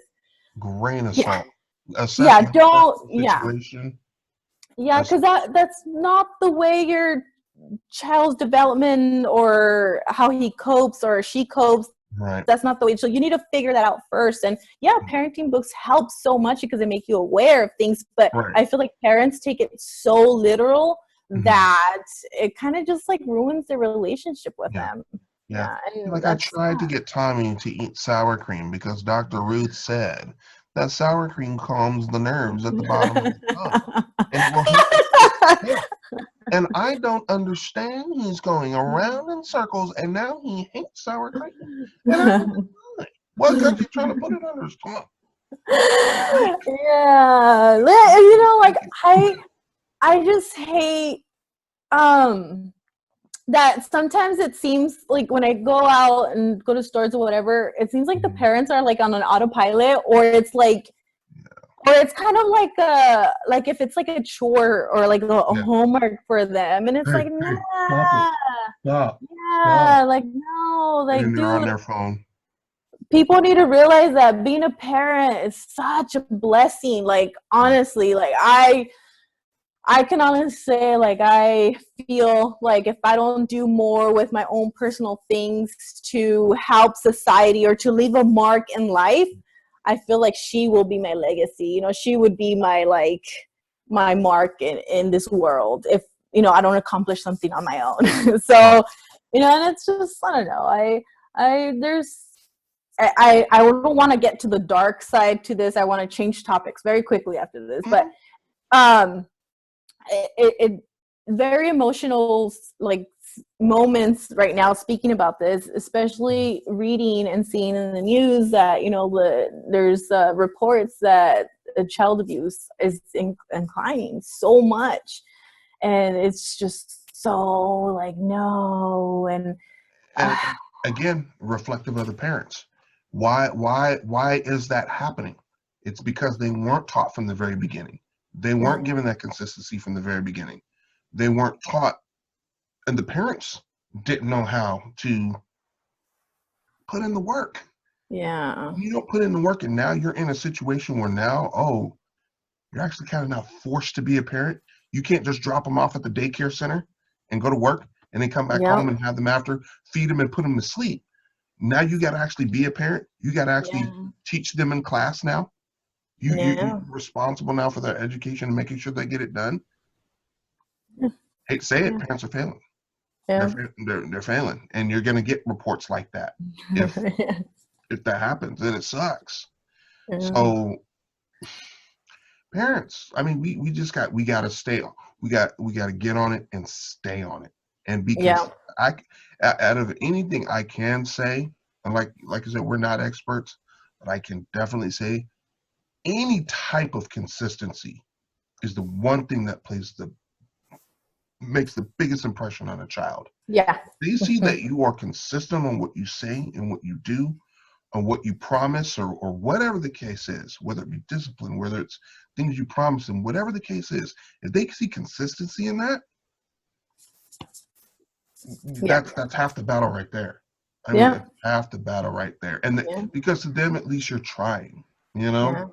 And you can just see it like in a bigger picture, you know, like you can see it in the sense of these children, they're our future, you know, they're our future, and they're the ones that are going to be living in this world, you know, as time comes, you know, more than yourself. So, you know, how do you want society or to be when your child is an adult? Well, you play the role in the fact that you need to make that, or you need to teach that child to be cool and awesome and rad to be in society, and everybody's going to be happy, and it's just going to be a better environment. Obviously there's always going to be issues and stuff, but like I said, it's always about like taking a negative into a positive, and then, you know, you're going to be okay, you know? Right.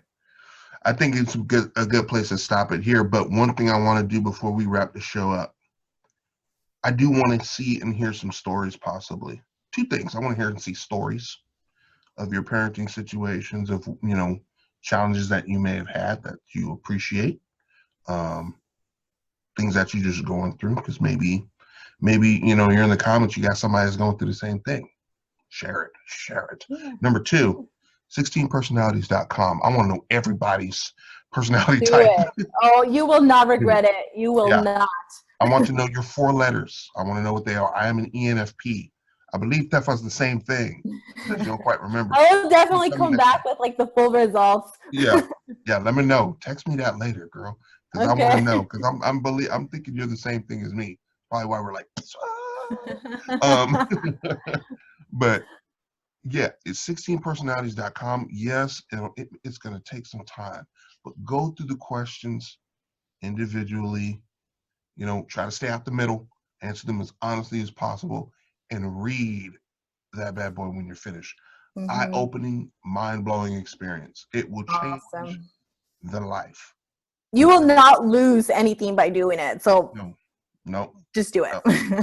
This is not a Cosmopolitan magazine quiz. This is not that. This is not Glamour magazine quizzes. Who am I going to marry in 10 years? No. We're not going to talk about Zayn Malik or Joe Jonas. No, that has not this, not today.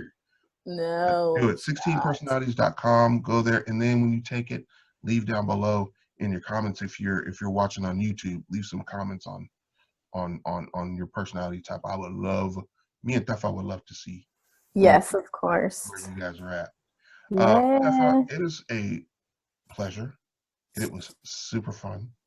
Yeah. We still got stuff to talk about because we had a whole list of things that we were going to talk about. Yeah, I think we only covered like 3. Yeah, and that's fine.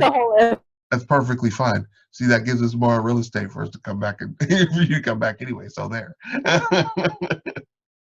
But so everyone, again, Stephanie, thank you so much for coming on and co-hosting with me. Super fun, educating me on Dolly Museum and your love of Mexican food. I know. I feel so like, oh my gosh, like I overdid it with Mexican food, but you know what? I don't care. I love it. Yeah. And gassing me up and making sure we get that D's palette on the road again. See now I got a partner I can do that with. And I'll probably be more consistent this time around because we can do it. Our first place needs to be Aki though. Yes. I just roll up in there. I'm gonna visit that beforehand though. Like I just have to. Yeah. Because that place is fire. Fire. You need to go like tomorrow. Yeah. Are you working tomorrow too? Or no? I am gonna be around tomorrow, so I can. There we go. Because I'm gonna go tomorrow. Well, send me a message. We can practice our 6 feet like distancing. Hi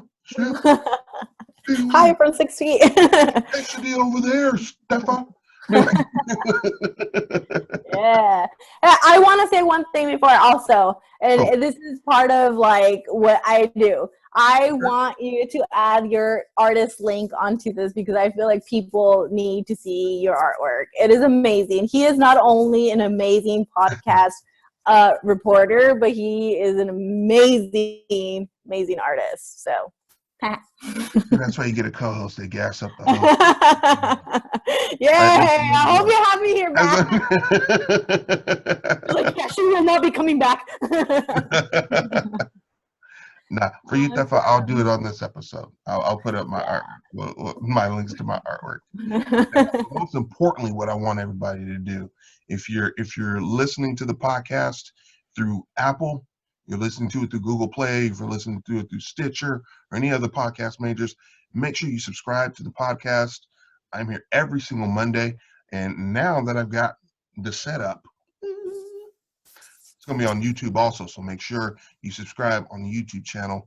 I'm going to be doing a video podcast also every week, and that's going to be added to the repertoire. So I appreciate you. Make sure you subscribe, like, comment, share, hit the bell button. You know what? I never thought I'd be saying this mess. There you go. Share, hit the bell notifications. Click on the link before and subscribe. There you go. So you know when a new episode comes out on the Stuff Podcast Show. So yeah, please do that. Spread the word too. And I'd love to hear feedback from the community. That is one of my biggest things.